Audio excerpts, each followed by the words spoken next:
Welcome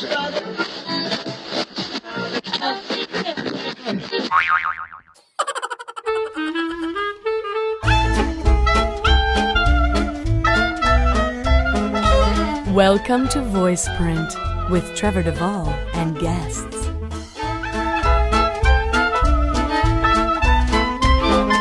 And now, your host and mine, Trevor Devall.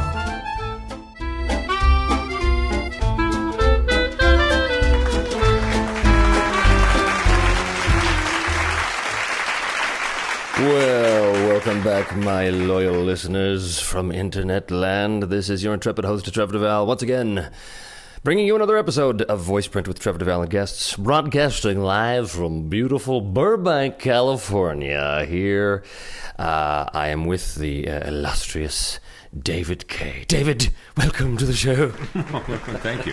Illustrious. Wow. Yes, you are illustrious. Do I have to lean in to talk on other? No, that's good. I'll hold it up. Okay. That's good. We can. All right. So, thanks for coming on the show. You're one of those guests that people are asking about all the time. Mm-hmm. We've done 30-odd episodes of the show, and I always get email going, "Where's David Kaye? Are you going to have David Kaye in your show?" So it's great. It's great for me to have the opportunity to fly down here and actually talk to the man. Thanks. Yes. Thanks. What do you think of LA? I gotta tell you, it's mind blowing. Yeah, it is. It's a show. It's all a big show. Smoke and mirrors. Now, how long have you been down here now? I was commuting here for almost 10 years and now I've been on the ground living here for 4. Cool. So, I say 14 years, but 4 on the ground. Right. Yeah. Boots on the ground for 4 years. On the ground, family, the whole deal. Here, 4 years. Yeah. Cool. And it's obviously working out very well for you. You've been very successful. Continued your great success down here. Yeah, Cartoon Network's just 5 minutes away. I just get in my pajamas and head down the hill. Okay, how you doing, guys? And come back and do my stuff here. And, yeah. No, it's been a dream come true and continues to be every day. Cool, man. So normally what I do here is I go through and I've got a list of people's credits, but yours literally goes on for about 3 days. So we'd be here for a good week just talking about the stuff you've done. So I want to start with new stuff that you're on now that you can talk about, if there's anything like that. Anything you've done in the past year that you're particularly proud of? Let me see now. I've signed a lot of NDAs. Of course, yes. Yeah, I'm trying to think which ones we can get away with. I know that it's been being released the Batman Arkham Asylum. Yes. It's the video game. Yeah, that's coming out. So that's what's well known fact that it's coming out. Yes, like the sequel. You mean the second one? Yes. Yeah. I think so, unless we're not supposed to talk about it. But I'm pretty sure. But yeah, pretty sure we're okay at the moment. You wouldn't be the first one to get in trouble on this show. No. But yes, there is. I make an appearance in that particular property. That property, and very honored to be a part of that. That was pretty cool. We recorded that at Warner Brothers Studios on the lot in the big room, and right on. That was pretty neat. We had 18 different microphones set up for different. They said that there's about 5 or 6 different mics. You're wearing a lavalier. There's a shotgun. There's like about. Yeah, it's really cool. And they do that all at the same because it picks up different ways of say here in a different area of a room or the nuances. It's pretty cool. Really? Well, that's a very different style than what we're used to in like a classic kind of prelay setup. Mm-hmm. So what did they have you like just standing anywhere? Just stand in one place, and there's about 4 or 5 different mics, sort of. Wow. When I did Up for Pixar, when I went up there, they had. Which is really cool because I'm a bit of a mic buff. I don't know too much about them, but I know enough about them to be kind of geeky. They had a giant old-fashioned ribbon mic, like the old school, because they wanted to capture that. Back in 1945. They talk like that. And then they had a Neumann as well, so they had those both on. So it was recording, both channels. Yeah, so I've come across that a lot down here. That sometimes mic things up a bit differently if you're doing a game or. Not cartoons necessarily, but more like games and feature films. I've seen that happen. Right. Now, Up was obviously a big score for you, a Pixar project. A Pixar property, as we say down here in L.A., a property.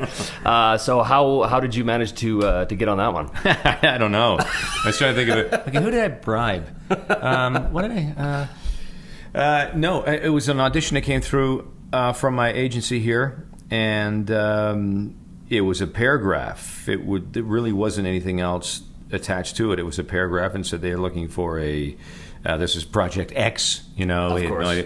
and they're looking for an old time movie reel announcer, and I have a lot of those in my back pocket. I kind of do announcers from the 1920s all the way to, I kind of compartmentalize them, and I have fun with them, and I thought, I'll do it. I'll just do the old thing, he climbs around Mount Everest and jumps around, and that's basically what happened. And then literally, I think it was, I don't know, 2 or 3 months go by, and I've just long forgotten. And then I get a call out of the blue and said, "Hey, good news!" So they flew me up to Emeryville, just outside of Oakland there, and I worked at Pixar in the studios. And when I got there, it was like they had a car pick me up at the airport, and I was like, "Yeah, that must be for me."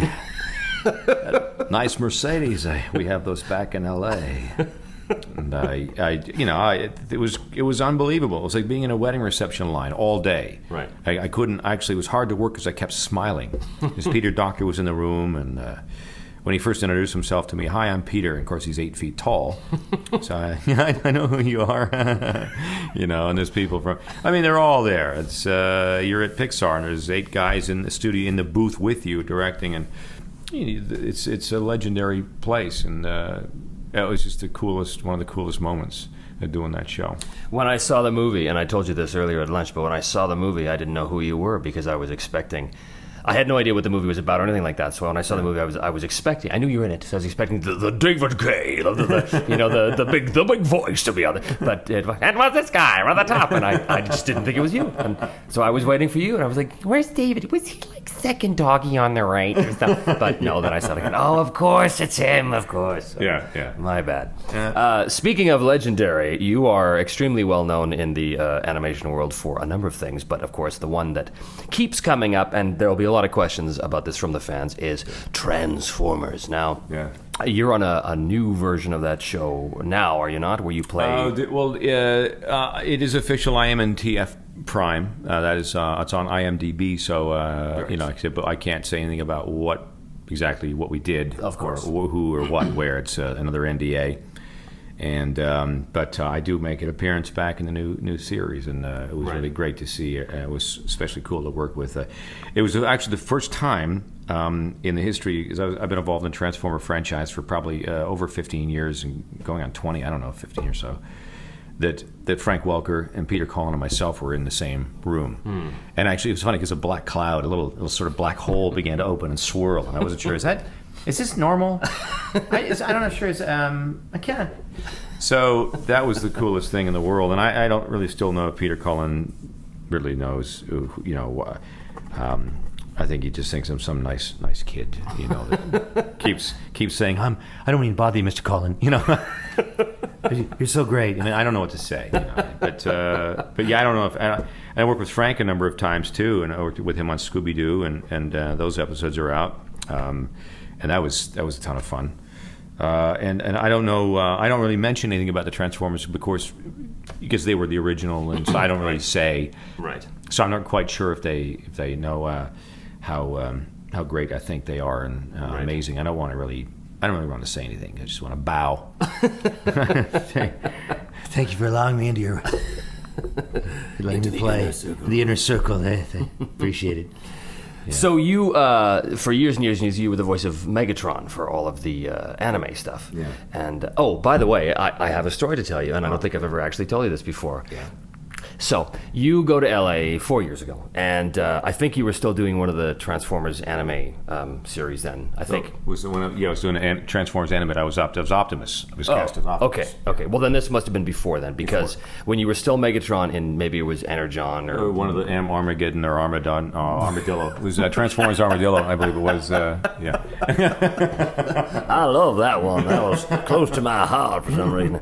When we were doing one of those, you were out of town or something, probably down here, you're schmoozing it up with in Los Angeles. But they needed one line of Megatron. So, one line. So they brought in a bunch of us, and they were like, okay, The heat's on. One of you has got to do David Kaye. And it fell to me. And I had to do you. So it was one line. That's all it was. It was something simple like, destroy the Autobots or something really imaginative like that. Yeah. One line. Okay? So I go and I do you as best I can, which of course is a horrible approximation. But one line. A month later, I'm online and on the forums. There's some nice try, Mr. Devall. David Kaye, you are not.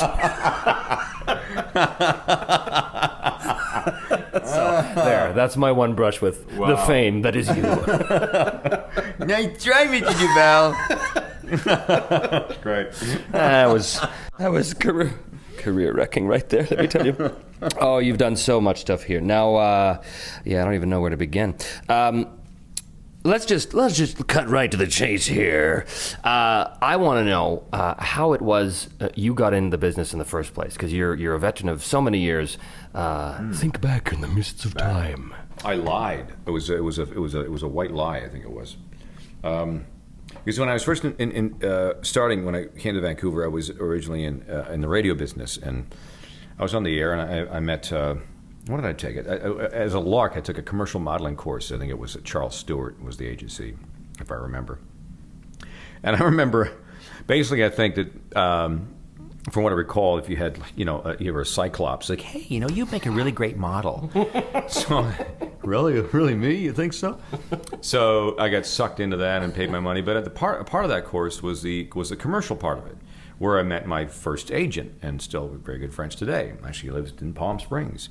After all these years, we're back reconnected. But we did this course, and I had to memorize lines and do these fake commercials. Well, I guess they were real, but they were actual commercials from television that we had copy for.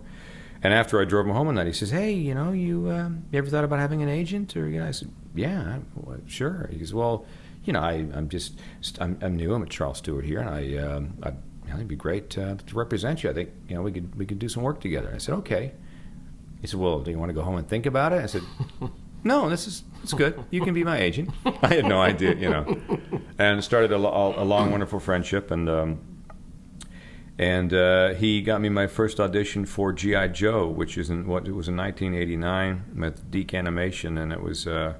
A few characters in that. And Chris Latta was still alive at the time and doing, the main bad character.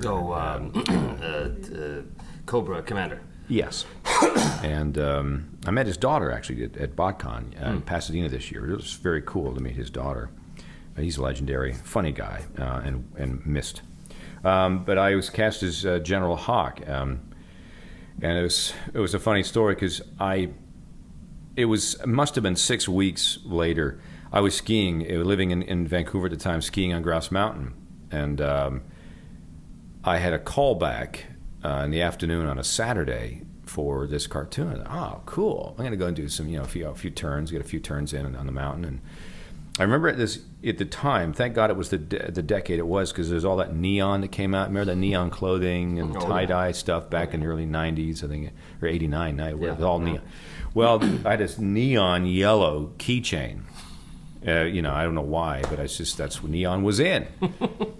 And I went skiing, and I came down on the tram, the thing that comes down from Grouse Mountain to the gondola, the parking lot, and about to get in the car, no keys. I can't find them. Start to panic, because now it's getting, okay, I got to get over to the studio, which is a bit of ways from the North Shore in Vancouver, if you know. And so I started to panic and went back to the bottom of the gondola, and I said, "I think I've lost my keys. I can't find them." And just they were literally on the phone with someone, said, "Hey, someone found a set of keys on the hill." They were on the hill. Someone saw them, because the only reason they saw them was the yellow neon key thing. Wow! And they were actually coming down on the gondola as we spoke, because it's the lost and found. So, I averted disaster. And thanks to that decade. Thanks to 80s fashion, yeah. Thanks to 80s fashion and the neon yellow, I was able to get, someone who found them, and I was able to get that audition, do the callback, and General Hawk is the first character I got. And that started the whole thing. The whole thing right there. Yeah, so kids, basically, it comes down to this. If you want a voice career, get those leg warmers on. Yeah. Just get them on. That's right. Get all the 80s stuff out. then go and put that on before you go to the audition, because somehow that seemed to happen that way. So you also do a tremendous amount of radio stuff. How did you first get involved with that? That was a business decision. My first love was radio. I went to school for broadcasting, and I honestly got bored with it. I literally, and I know even my general manager from way back will hear this and go, "Oh yeah, we knew," because there was a point where it's like he brought me into the office and said, basically, "You don't really want to be here, do you?" And I said, "No, I think I'm going to just go." That movie, Office Space, that was kind of me. That was Peter. I really didn't care. I would literally, and the funny thing is, another funny little side note, when I was starting to work in cartoons a lot and doing some on-camera stuff, I would go into my shift during the day, and I'd done all kinds of shifts on the air. The Morning Zoo was my favorite, to work with Dean Hill and Constable Bob and Hatch in Vancouver. That was just a great memories and tons of fun. I still think about those guys a lot, because that's where really it all kind of started too. They gave me a chance to kind of play around. I remember, I digressed there for a second. So what was it again? Where was I? You were working, doing the Morning Zoo stuff. Where were we? What's happening? It's on the air. So I was doing like a midday show at the time, and it was later in my radio career, coming toward the end of it, basically. And I'd basically put the on-air button and chung, Padana, LG 73, boom, and I'd be off. That was my break. And I'd turn around and continue watching the Monkees, who were on MTV at the time. That's what I did. Song with 3 songs, and it was all computerized, so 3 songs would go by, and I'm just watching television. That was always, the Monkees were always on for some reason. And then I'd back on, tune. It's Man Without Hats, LG 73, boom, off the air, and I go back to watch. I was just, really didn't want to be there. And about 4 weeks ago, we got tickets to see the Monkees. 45th reunion tour at the Greek Theater here in L.A., and we all went, and I remember, you people... Mickey Dolenz, all you guys, I was watching you when I was thinking of quitting the radio business. And here I am celebrating your 45th year. Synchronicity. Yeah, it all comes around. So it was quite fun. It was quite fun. Anyway, so that was sort of a precursor to everything as well, the Monkees, and how it all comes full circle here when you're in LA. So, right? Does that make sense? Yeah, absolutely. I ramble, so just stop me if I go on, too much. Stop me! Have you heard this one before? Yeah. Forgot my pills. So, before we get to the question, I'm sort of keeping the episode shortish because, well, you're a very busy man, and I didn't want to take up your time. But before we get to the questions here, something we get all the time from the fans is advice for newcomers. So, if you had some sort of advice for someone who wants to get into the business, what might it be? Advice getting into the business. Boy, let's see. At this, it used to be. It used to be, fairly simple to put it. Let me see if I can how honest I can be here. When I started, in the early '90s, the web was kind of just really, starting to go as something you would use as a marketing tool, and I took full advantage of all that, not knowing really, and I realized, looking back now, I seem to be ahead of the curve at times. And it was a mentor of mine always said, always be relevant, always know. What's coming, and sort of always be on the lookout for stuff. It's a little harder now because everybody has a computer. Everybody can get a hold of a cheap microphone and do a thing, and you're always much like the one we're doing right now. Yeah, and the quality is pretty damn good. You know what I'm saying? So, it is a profession. It should be treated that way, and it should be difficult. If it's too easy, it gets sort of watered down. You know what I'm saying? Another great mentor of mine, who I miss him dearly, is Don LaFontaine. Is one of the reasons I'm doing movie trailers now. It's because of him. I mean, he's the reason. He's one of the reasons I'm here. He said, "Well, you got to be here. Daddy's got to do what Daddy's got to do, and you got to move here. You got to bring your family." So it's a commitment, and it's taken me, I don't know, 30 years to get to a point where I'm finally scratching trailers, and then to get to that point is like, to get to a point where you're continually working in movie trailers is the hardest. It takes a long time, and it's a craft, And there's acting is a craft. You know that. And the voiceover, it's a craft. You really have to know what you're doing. Now, you can go on the web and sign up for a voiceover, Voices 1, 2, 3, and different things, and you can start working right away. And a lot of them are non-union sort of stuff. And I belong to all the unions, so I can't really do non-union work. Again, so it has to be treated as a profession and not some kind of a side thing or a chance to make a few extra bucks. Maybe you will, maybe you won't, but it's longevity is the key here. And you got to give yourself, you say, okay, I'm going to do this. You got to give yourself at least 2 years, 2 to 5 years to start to make it in somehow. And you have to have agents or managers or combination of both to get you access to the good material that's out there. There's material out there. There's all kinds of stuff. But is it quality stuff? Not necessarily, no. But it depends on where you are in your career. If you're starting out, I did stuff for free for years. $50 I just sort of charged because I wanted experience. So my advice is if it's what you want to do, then the services are great, and you start and you do things for local radio, and you kind of, the universe opens up when you ask it something really basic. I wish I could do this, and funny enough, it seems to kind of present itself to you. It's up to you to walk through the door. But do a lot of stuff for free. Start listening to what's on the air. I'm talking about national voices, network television, narrators, the guys who narrate and are able to tell stories on channels like History or Nat Geo or even Spike or comedy stuff. See who's doing what, and see, and just you got to have a good ear for this business too. You have to know whether what you're doing is sucking, and if it is, you have to fix it. And when you're at that point, then you're ready to get in the studio to have a director who knows what they're doing, in LA or Vancouver, wherever, and says, listen, we need more of this, or can you pull them back a bit? Can you give them a slight accent, but not too much? You have to be able to give them all that. Because if you can't, the longevity thing comes into play. Because you want to make this a long career. And it has to be treated as a profession, and it just can't be treated as something you want to do just because it's kind of fun, because it waters it down. And and it bothers me a little bit. I guess I'm a purist in that sense, where things get watered down. It's like, well, that kind of makes it a little less meaningful. You know what I mean? You understand what I'm getting at? Yeah. Totally. Like Don always said, it's a profession. It should be difficult. And I'm glad, it's frustrating as we move along in the career, but I'm glad it is, because it forces you to really understand what it is you're doing. It's not just opening a microphone and talking, doing a character. There's all kinds of other, and it's so easy to watch John DiMaggio in the studio or any of these guys that I work with down here. I'm doing a series down here with them. I can't tell you what it is. But it's Robbie Paulson, there's JD, John DiMaggio. Oh my God, there's so many people. And you watch them, and Charlie Adler's crazy. It's like they're not even trying. But they had to get to that point, and they've been doing it for such and such a time. And it's nothing to them.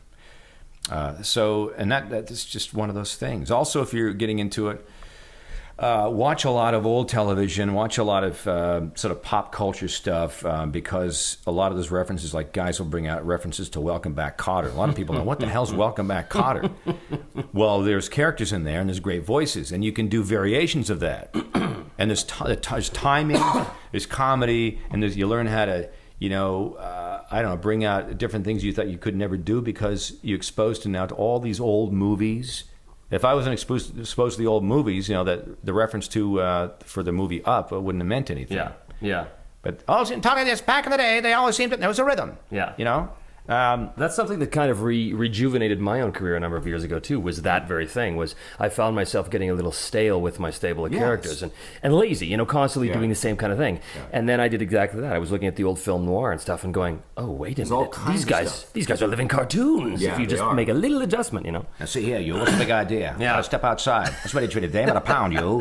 Why? I mean, the people talk like that. Yeah. So you can use that in trying to get new different voices and. Because in the series I'm doing now, I mean, there's all kinds of characters, and they'll call on you. You'll show up to the session, and you go, you're going to be playing your regular. Then there's this guy and that guy. We need to come up with a voice for him. Because okay, God, what have I done so far? And that because in this series I'm doing, there's all these characters, tons. We all get to play tons, so we have to make them all different, and that's a challenge. So it's always fun to go back and watch different movies and TV. I don't recommend watching reality television. For many reasons. Although there is some voices, there's some good voices on there, but I can't watch them too much. But I understand. Right. Yay. Let's see what's in the mailbag.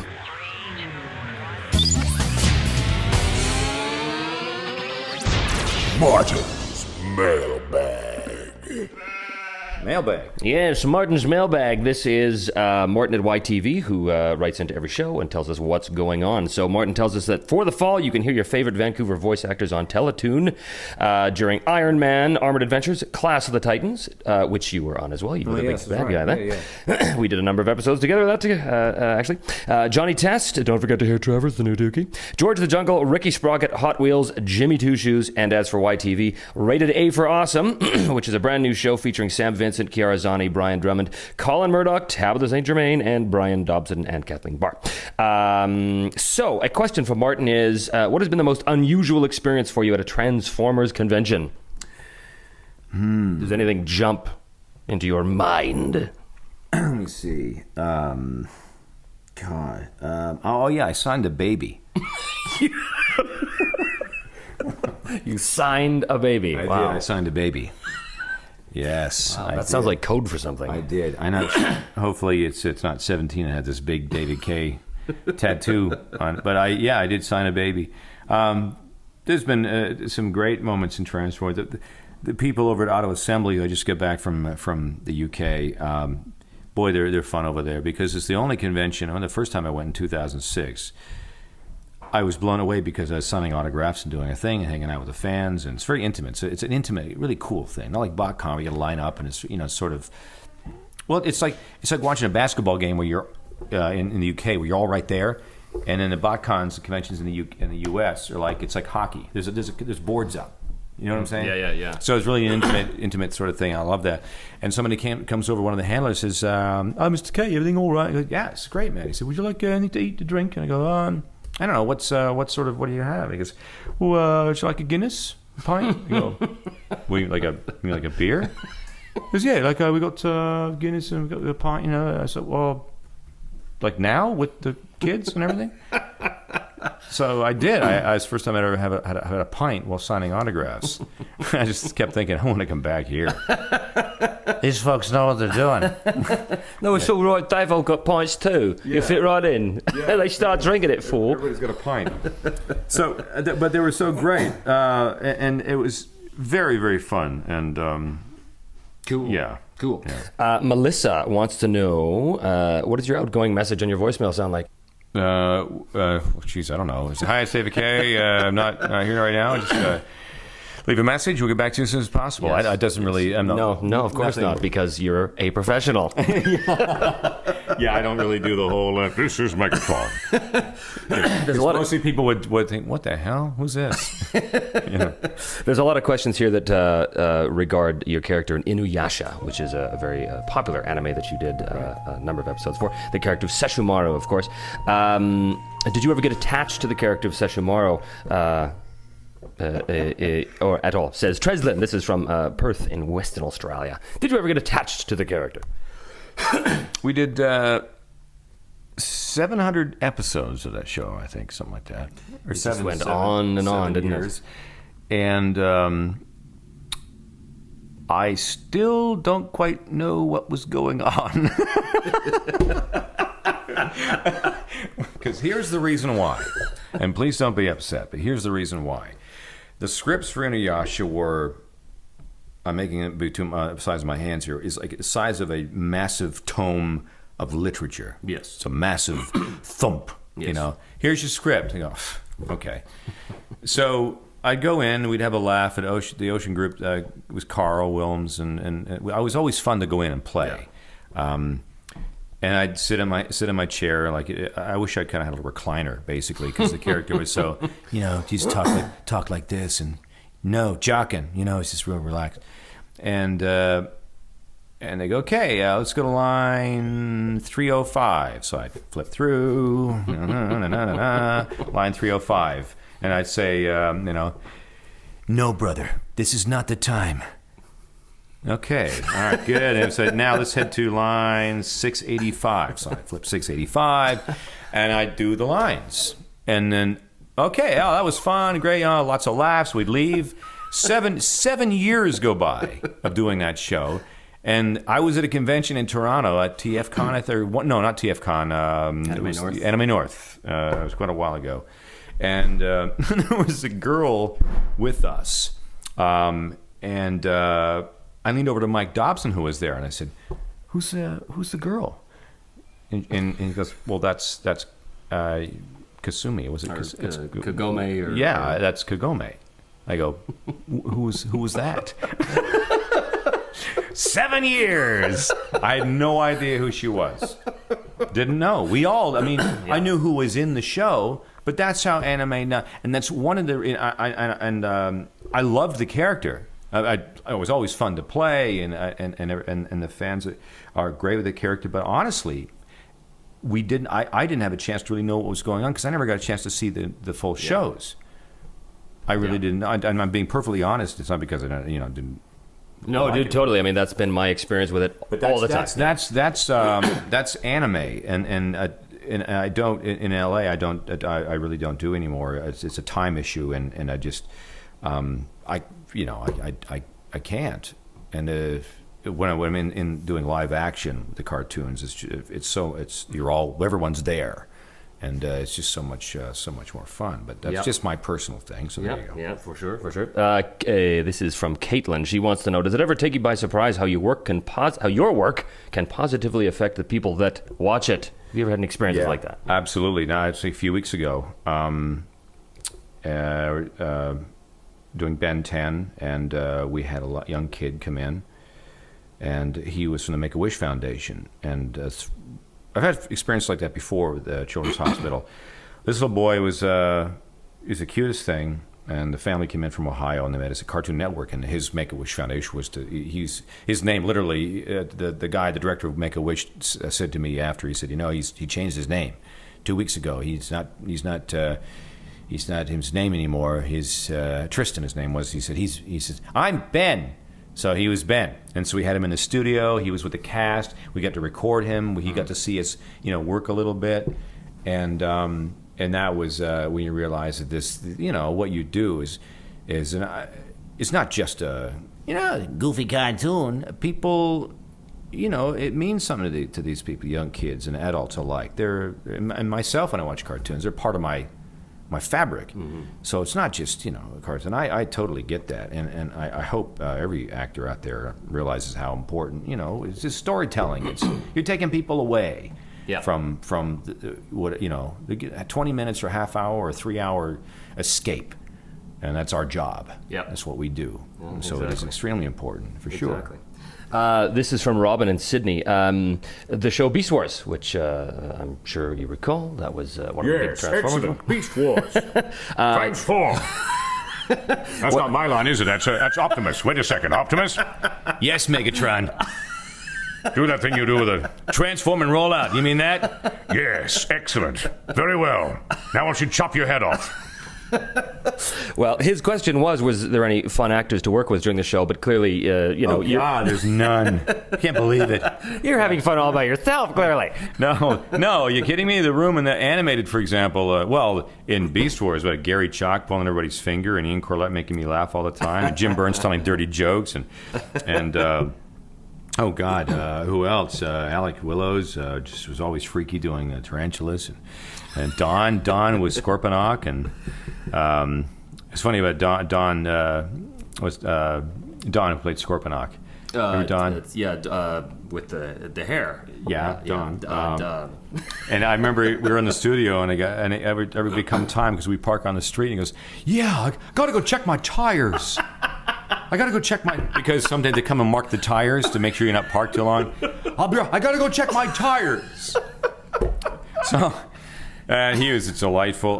Who else? Sue Blue was directing, and oh man, it's just it was fun. And then in the animated series down here, I acted beside Tom Kenny, who was of course SpongeBob, and Bill Fegerbecke, who was Patrick. He played Bulkhead, And Bumper Robinson is famous for television. Bumper does a ton of stuff. He's a great guy. And Corey Burton, who's just a wonderful human being.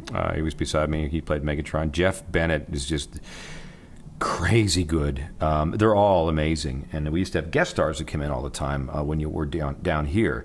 Working in Vancouver, that used to see on the script, like, sound-alike or a Weird Al. You go, so they want you to sound a bit like Weird Al. Well, down here it says Weird Al on the script, and you show up and go, hey, it's Weird. You're here. He goes, yeah, I'm here. And do I call you Weird or Al? Sure. And hey, he was, we get these guest stars that come in. Fred Willard was just unbelievable having Fred Willard in. No kidding. And Lance Henriksen, who played, down like that guy. Every time he'd talk, I'd get a back massage. Oh, Lance, keep talking, man. Oh, I got it right down there. Yeah, you guys have a great job. I can't believe this is fun. Yeah, don't stop talking, Lance. I'm getting a massage. So, to say a group of people, fun with Tara Strong, who's just, I just want to squeeze her and hug her and keep her for my very own. Yeah, it's great. Cool. Karen in Toronto wants to know: is it particularly difficult doing movie trailers now? You're doing a lot of that stuff. What are the challenges with movie trailers? It is a particular art and a particular style, and it may seem like it's easy, but the hardest part is actually breaking in. The cool thing is I'm actually scratching now, which is a good sign. They're actually putting me on some campaigns. I've went to finish on a few, and it's a bit of a momentum is starting to happen. I'm in part of my 1.5 years of having a manager to deal with me, bringing me into the trailer world. I figure it's going to be 5 at least until things really start to kind of maybe sink in. Fox Searchlight Pictures kind of likes me for certain things, and this is Ben Kelman. That sort of read, and it's a different read. And if a trailer reads, can be whispered. It can be in a world, one man, that typical read. Things end down here. In theaters Friday. I mean, you can. You don't do anything. You can't push or sell. It's like, sell it but don't sell it. Give me everything but give me nothing.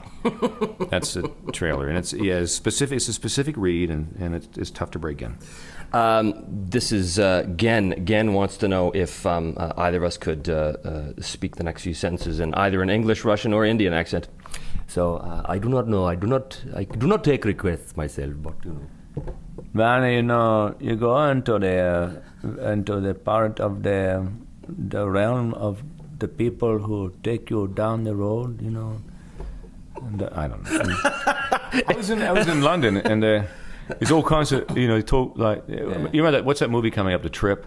Oh yeah. I don't know when this podcast's on with Rob Brydon and Steve Coogan. Yep.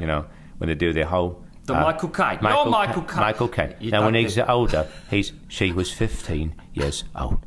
When he's older. But he was younger. He was more out here like this. He talked like, The way you're doing is wrong. You should have blown the bloody door. I thought that is the most brilliant scene I've ever seen in a film. Isn't that astounding, the two of them doing the Michael Caine off? It's just... I saw Michael at a movie premiere down here. We all went to this question and answer with a member of the Academy, which is kind of neat. You get to see the film. Sometimes the actors are there, and he was there with Kenneth Branagh, and it was just a wonderful night. And Michael was... Somebody asked him about an acting style, and you could see him on stage. There's an old thing he did about acting with your eyes. Right. I'm not blinking. Yeah. Look at me. See, I'm looking at you, but I'm not blinking. Yeah. Well, and I look over here. I'm not looking at you, but I'm looking at you. Yeah. And he started doing the thing, and I started kind of giggling and laughing. I don't know. What were we doing? We were way off topic. It doesn't matter. Sort of English, yeah. Welsh. I was in Wales for a while. Very sing-song. You might a little. There's a Jones and the Greens and a very like that. The Garrow and the. There's Valley. A lot of similarity in the East Indian accent in terms of the placement to the Welsh accent. I have recently discovered. Yeah, it's true. It's sort of it's a bit. Yeah, you're right. Yeah, and the L's and stuff. Yeah, interesting. Very strange. Let's see. This is from Coral in South Africa.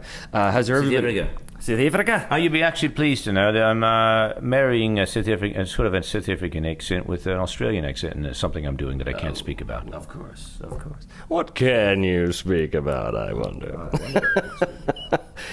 Coral wants to know, has there ever been a time you've auditioned for a character that you really didn't like, You didn't put much effort into it, but you still got the role. Yeah. There's been a few of those. You wonder why. It's funny because it's a good question, because sometimes you research and they send you pictures and you go, okay, I'm gonna make him this way. He's gonna, and other times like, man, I haven't got a clue. And you turn the mic on and kind of go. And sure enough, I had a big callback at Fox for something, one of those, I don't know, one of those things. And other times you think, oh man, that was bang on, and it doesn't happen. So, yeah, it goes either way. You never know. It's whatever's your instincts, you go with your instincts and stick with it. Allison wants to know if you had the option to work anywhere you wanted to for the rest of your life, or from anywhere you wanted, where would it be? Whew. Gosh. I don't know yet. That's a big question. Because I like LA at the moment. I like... It seems to suit you. It's, it's cool. So I don't know yet. I know there are places, if I could work from anywhere in the world, I suppose I could, but I'm happy right here at the moment, Yeah. Well, I think maybe a Whistler, a type of Whistler, or I don't know, Lake Tahoe or Northern California, somewhere, wine country maybe. Napa, Sonoma, or even at Santa Barbara up in that area. It's certain areas where I think, wow, this is pretty nice. well, you're so close to Santa Barbara now, though, right? It's like an hour and a half or something? Yeah, for sure. One final question. This is from Michael in Toronto. I asked this of James yesterday as well. In our current society, it is common knowledge that certain details of a celebrity's life are known by the general public, such as their political beliefs and their stance on certain issues, for example. With the advent of the internet and things like Facebook and Twitter, it has become easier for things you wish to keep private to become publicly known. I noticed that some voice actors have separate accounts or groups on Facebook created specifically for their fans, and that their personal accounts they like to keep private. The last convention I attended I was amazed at how much certain fans know about certain voice actors. Sometimes I felt that it was actually a bit too much, and I found it a bit scary and disturbing. Do you ever find it surprising or startling that some fans know more about you than you think they should? Well, that's social networking, isn't it? Yeah. So, certainly, it's always a concern. I'm one of those people that believes there's more good people out there than there are bad. Always would be that element of society which is a little much over the top. But it's what we do. And with the advent of Twitter and social media and Facebook, in our line of work, it's also you also market, but there is a certain element that try and keep as separate as possible. And being a celebrity, even on being on the D list like I am. There's, that's sort of the nature of the beast, and it's. I've seen firsthand what it's like to be on the A and B list and C list out here, living in Los Angeles. We're in Malibu, and there's a beautiful place we go to once in a while, sandwiches and picnics, and there's a market there, and head out to Zuma Beach for a little bit. But at the market, there's a couple of great restaurants, and I remember seeing the one sitting there having a sandwich with my mom, and we noticed this guy with his. Big, heavy set guy with a big, heavy plaid shirt on. It kind of looked out of the ordinary, and with this big telescopic lens. And then I kind of noticed another guy, and they're taking pictures of somebody at a restaurant over there, and it was sort of creepy, because the woman, I really didn't know actually who it was. She had her sunglasses on. Geez, I wouldn't know. With their little baby, and there's a family there, and the guys are kind of trying to. And it's really a kind of a setting where it's like family setting, and a beautiful day, sun's out, and a little bit of a breeze, and it really kind of ruined the whole thing because they had not mall security, but they had security there who kind of got them away. And my mother realized, and she's the one who buys the National Enquirer all the time. She kind of got creeped out and said, "Isn't that awful?" I go, "Yeah, yeah, it is awful." Yeah. I mean, Hollywood's about touring around and star maps and stars' homes, but. It's not something I really care about. It's what they do for a living, and unfortunately, that's the name of the game. But the people I've ran into and the fans of the show, and I've never had any trouble. So knock on knock on wood, but they've all been pretty great to us. So. Indeed. Well, my very first experience with fandom was at my very first convention, and it was with you. You and I did a panel. That was my very first time. Was that in Vancouver? Yeah, that was in Vancouver. Okay. And so I remember we were sitting there, and we'd done the panel, and afterwards we were supposed to sign autographs. Yeah. And the very first girl who came up to us, she was a rather well-endowed young lady, and she came up and said, "One breath for you, one breath for you," and we had to sign it. That was my very first experience. So thank you for that. Was you? Yes, that was your influence. Wow. Thank you very much. I appreciate it. No problem. Well, that about wraps it up for this particular episode. I want to thank you so much for taking the time to do this. You're very welcome. Excellent. Very welcome. Well, that was If there's any outtakes of X-Men, you remember X-Men Evolution? Of course. Storm, where are you, Storm? Come sit on Daddy's lap. Let's go for a little ride. I don't know where there's those outtakes. Hopefully they don't see the light of day, because that was a fun show to do. Yes, for many reasons. Storm, Logan, quickly. Yeah. Anyway. That's it. That's it for me from beautiful California. I'll be on a plane back in a few days and be uploading the episodes very shortly. In the meantime, my next guest is going to be the lovely and talented Andrew Francis. Oh, Andrew. So, yeah. Hey, Andrew, dude. Hey, it's Dave Kaye. How are you? He was down here a little while ago. I missed him. Cool. Yeah. Well, I'll pass the message on to him when I see him in a few weeks. So, if you have any questions or comments for Andrew, by all means, send them to fans@trevordevall.com or voiceprint@trevordevall.com. That's it for me. That's it for Dave. And we'll see you on the flip side.